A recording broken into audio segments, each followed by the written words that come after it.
And that's why we're still in the garage.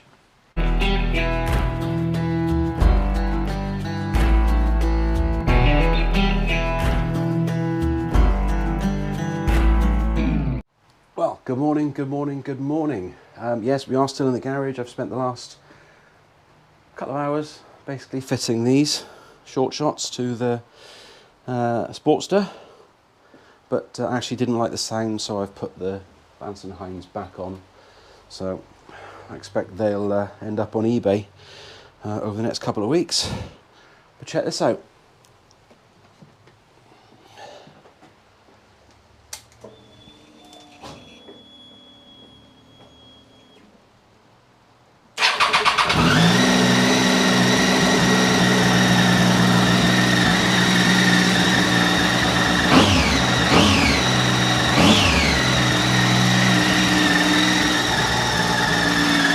Yep, we've got the Triumph Daytona started. We've still got a light on. The engine management light is still on, but I think I know what it is. I've got a problem with the exit valve down there, which seems to be sticking. I've sprayed it, cleaned it out, and it's working a lot better now. I've just got to go in and turn off the light, I think. We've put indicators on. So there's now indicators fitted all round, which is good. Tyres obviously staying up. Now, I've done a bit of a cheeky cheat with that. What I did was, instead of putting on new tyres, which I've got to do anyway, and I'm well aware that I've got to do that anyway, I didn't want to spend out a fortune before getting the bike down for its MOT, just in case there's an awful lot else wrong with it that I need to sort out. So what I did was I got some of that tyre foam, put it into the rear wheel, spun it around. I actually found out it isn't leaking from the tyre itself, it's leaking from the rim. So when I do replace the tyres, I'll put a new, put some beads sealer on it, and also clean up the rims. So with a bit of luck, that'll be okay. But it runs, and the tyre's up, and the lights are working. And I think I'm about that far from getting it down for its MOT, which is brilliant, because once that's done, then I can start to know what I need to do to get it up to the bike that I want it to be, which is a bit of an adventure bike, but an ADV. So we've got it running. I'm not too worried about how this one looks or turns out. So this might be one that I can actually take out in the rain, which would be nice and a bit weird. But yeah, I'm going to be putting some kind of road biased adventure tyres on there. So I don't want to spend out on them just yet until I've got it through the MOT. So that's all good, but it is running, and that is an absolute bargain, and really good news. So right now, what I want to do is, firstly, wish you a very happy new year. You'll probably be seeing this, or this will be up on Saturday, on New Year's Eve. Secondly, I wanted to say to you that somewhere on that side or that side at the moment, there'll be a list of my subscriptions, people that I subscribe to. I want to say thank you to them, along with all the ones that I subscribe, because most of them actually subscribe to me, and I subscribe back. I think it's only fair to support the motorvlog community in that way. So have a look through, see if there's some new guys on there. There are some brilliant channels on there, I've got to say. And I really appreciate it if you can go and subscribe to a few of those. Now, as you see in the title of the video, I'm giving it away. Well, let me try and explain to you exactly what I mean by that.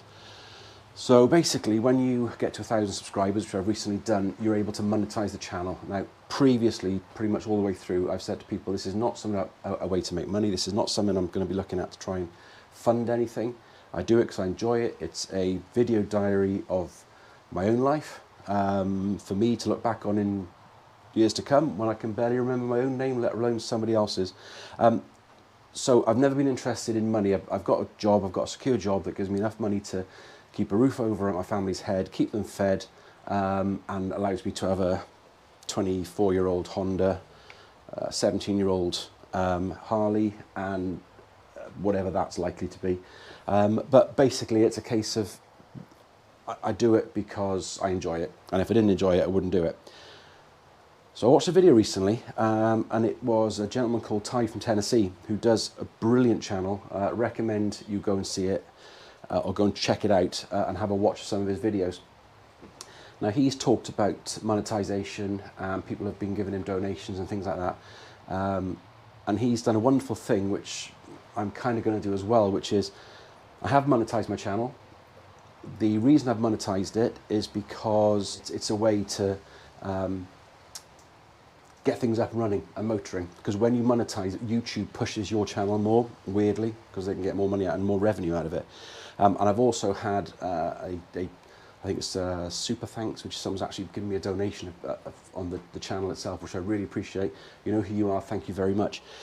What I'm going to do for the next 12 months is any revenue that I get from YouTube, I'm actually going to give to a charity. I haven't decided the charity yet. My guess it would be either a children's charity or a animal or wildlife charity, but I haven't decided. So for the next 12 months, anything I get from revenue, from super chats or super thanks, I'm going to go into that. I think that's a worthy cause to use that money. It's something that I wasn't expecting. It's something that I don't necessarily need, and that sounds really sort of ungrateful. It's not meant to be, but I want to be able to. I don't have spare money to give to these charities or anything like that, so I want to use what I wasn't expecting and give that to them to try and help out in some way. So that's what I'm going to do. So the next 12 months for 2023. Any income that I get from YouTube, which will be, it's pounds and pence. I mean, don't think I'm earning a fortune. Most YouTubers will say to you, there's no money in it. For a start, the last month that I've been monetized, I've earned £5.20. So this isn't going to be a huge amount of money, all right? So appreciate you watching. Please watch. I'm not asking you to do anything else with regards to adverts or stuff like that. Just watch, subscribe, and if you want to share the video, that would be ideal, because the more people that watch it, the more revenue I'll get and the more I'll put into charity through 2023. And I hope you guys get that I'm doing this for good reason. It's not to try and gain subscribers, likes or views or whatever. It's just because I feel like this now gives me an opportunity to put a little bit into something that I wouldn't normally put it into. Sometimes when you're not expecting something and you get it, it's easy to waste it, but I want to actually use this for something for good. So that's what I'm going to do through 2023. What else am I going to do through 2023? I have no idea. If it ever stops raining, I might go out on the bike again, which would be brilliant. I'm hoping that if the very awesome Saddlebag 73 does another social ride sometime this year, I'll be able to get to that. I couldn't get to the last one purely because the weather was horrendous. It was really, really bad, and you know what my OCD is like and stuff like that. So I gave it a miss. I mean, it was torrential rain, so I gave that one a miss. I'm going to Bike for Life in April, which is up in Shrewsbury, and that's for the Air Ambulance charity. Which is a brilliant. If you have not done it, just seriously search Bike for Life. Go and get tickets. When you pull out of the starting point, which is it's a park and ride car park basically, and you hit the road with 3,500 other motorbikes. It's mind blowing, absolutely mind blowing. And then at the end of it, the police close off a section of motorway. I think about 10 miles of motorway, so that 3,500 motorbikes can ride down it. I mean, just imagine how absolutely insane that is. Not only that, but every bridge, the locals support this so much because it raises so much money for the charity. Every bridge, as you're going down the motorway, is lined with people with flags and banners thanking the support for the air ambulance. And it's just, if you get a chance, do it. It's like £15 a ticket. All right, if you can do it in a day because it's local, even better. If not, just go and get a B&B somewhere or a Travelodge. It's a phenomenal experience that I recommend to anybody. Apart from that, 2023 hasn't got anything bike related organised. I want to go to see British Superbikes again at Thruxton next year. My daughter showed a massive interest in that, so she'll be coming with me hopefully. Apart from that, it's just a case of staying safe, staying upright, having fun as much as possible, and just being good. Oh, easier than you think. Or harder than you think? I don't know, it's something than you think. So we'll be hopefully getting out on this fairly soon. I've got a real hankering to get out on this as well, to be fair, because that is it's looking nice and shiny and lovely.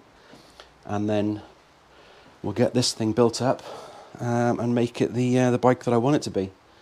Well, there's an idea for you. I'll tell you what, there's a good idea. What's it called? I don't want a name. I don't want to call it George or Bert or anything like that.